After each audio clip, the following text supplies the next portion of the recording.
बिस्मिल्लाहिर्रहमानिर्रहीम। आज हम स्टार्ट करेंगे फीमेल रिप्रोडक्टिव सिस्टम ऑफ कैप्राइंस के साथ। तो ये हमारे पास एक फ़ीमेल रिप्रोडक्टिव सिस्टम है गॉड का। सबसे पहले हम लोग प्राइमरी स्ट्रक्चर की बात करते हैं तो ये हमारे पास आता है ओवरी। ओवरी के हमारे पास दो सर्फेसिस हैं, एक ये सर्फेस है इसकी और एक ये सर्फेसिस है।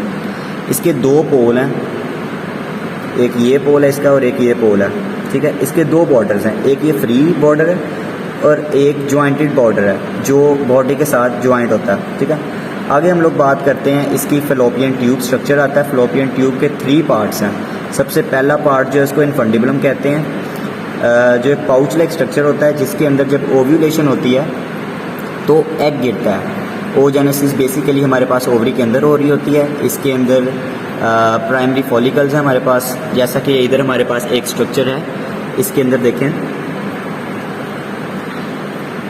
ये बोवाइन्स की ओवरी है और इसके अंदर ये कॉर्पस ल्यूटियम बन चुका है। कॉर्पस ल्यूटियम एक येलोइश स्ट्रक्चर है और ये तब बनता है जब ओव्यूलेशन हमारे पास हो जाती है और ओव्यूलेशन के बाद जो हमारे पास फॉलिकल्स का बच जाता है स्ट्रक्चर, तो ये फिर उसमें कन्वर्ट हो जाता है कॉर्पस ल्यूटियम में।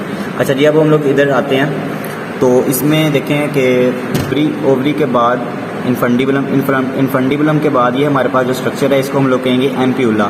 ये जो ब्रॉडर स्ट्रक्चर है, ये वाला, ये जो ब्रॉडर हिस्सा है ये। अब हम लोग मूव करते हैं ये नैरोर स्ट्रक्चर की तरफ। इस स्ट्रक्चर को हम लोग कहेंगे एस्थमस, और एस्थमस के बाद ये हमारे पास अगला स्ट्रक्चर है, ये ज्वाइंट हो गया, ये यूट्राइन हॉर्न स्टार्ट हो गया बेसिकली। इसके अंदर 2 यूट्राइन हॉर्न्स हैं। जो फीमेल रिप्रोडक्टिव सिस्टम है ये इसको सपोर्ट करता है ब्रॉडर लिगामेंट। ब्रॉड लिगामेंट का वो हिस्सा जो यूट्राइन हॉर्न्स को सपोर्ट कर रहा है उसको हम लोग कहेंगे मीजोसाल्पिंग्स। लिगामेंट का वो हिस्सा जो यूट्राइन बॉडी को सपोर्ट कर रहा है उसको हम लोग कहेंगे मीजोमेट्रियम। और वो हिस्सा जो ओवरीज को सपोर्ट कर रहा है, जैसा कि ये हिस्सा है, इसको हम लोग कहेंगे मीजो ओवेरियन, ठीक है। अब हमारे पास अगर यहाँ पे हमारे पास बेसिकली एग रिलीज होता है, मूव करता है towards fallopian tube and from then further towards the uterine body here. And sperm जो होते हैं हमारे पास वो मूव करते हैं from cervix to uterine horns.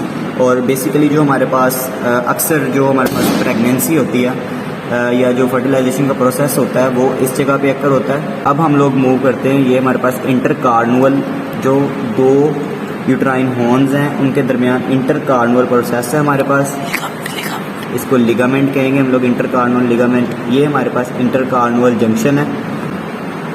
अगर हमारे पास एग इस ओवरी से रिलीज होता है और इधर ही हमारे पास इधर मूव करता है और इधर ही स्पर्म आके इसको फर्टिलाइज करता है, तो हम इस फिनोमेना को कहेंगे एपिस्लेटरल, ठीक है। अगर हमारे पास फॉर एग्जांपल एग इस ओवरी से रिलीज होता है और वो मूव करता है इधर, और फॉर एग्जांपल अब इधर से स्पर्म जाके इसको फर्टिलाइज करता है इस साइड पे, तो इसको हम लोग कहेंगे कॉन्ट्रालेटरल, ठीक है।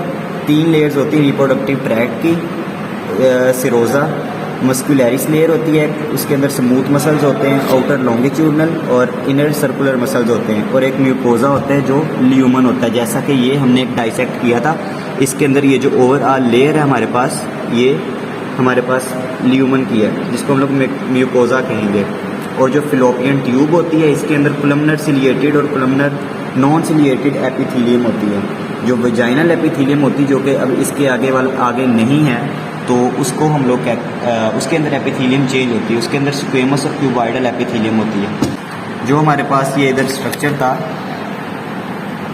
कॉर्पस ल्यूटियम का, ये वाला, तो इससे बेसिकली 2 हार्मोन्स रिलीज होते हैं, स्टीरॉयड हार्मोन्स होते हैं जिनको एस्ट्रोजन और प्रोजेस्टेरोन हार्मोन्स कहा जाता है। तो ये जो बेसिकली आज का हमारा टॉपिक था जो कि कवर हो गया है। अगर फिर इधर लेके आएँ तो इसमें देखें ये सर्विक्स है। सर्विक्स होता है रोप लाइक स्ट्रक्चर होता है, सख्त होता है। In the case of bovines हमारे पास सर्विकल रिंग्स होते हैं, and in the structure of equines female reproductive structure के अंदर हमारे पास सर्विकल फोल्ड्स होते हैं। अगर बात की जाए ओजेनेसिस की, तो जो कैनाइन्स के अंदर ओजेनेसिस होती है उसके रिजल्ट में हमारे पास 3 से 4 या उससे भी ज़्यादा एग्स प्रोडक्शन होती है, और हमारे पास फीटस प्रोडक्शन ज़्यादा होती है। And in case of bovines हमारे पास एक ही एग प्रोड्यूस हो रहा होता है। वो बहुत रेयर केस होते हैं जिसमें एक से ज़्यादा एग प्रोड्यूस होते हैं। एंड इन केस ऑफ इक्वाइंस भी सेम है। कैप्राइंस के अंदर हमारे पास एक से ज़्यादा एग प्रोडक्शन होते हैं और ओवाइंस के अंदर भी हमारे पास एक से ज़्यादा एग प्रोडक्शन एक टाइम पे हो रहे होते हैं। तो ये हमारे पास था आज स्ट्रक्चर फीमेल रिप्रोडक्टिव सिस्टम का, जो कि हमने आपके सामने एक्सप्लेन किया। होप्स आपको वीडियो अच्छी लगी होगी। अगर आपको वीडियो अच्छी लगे तो काइंडली चैनल को सब्सक्राइब कर दें और वीडियो को लाइक कर दें।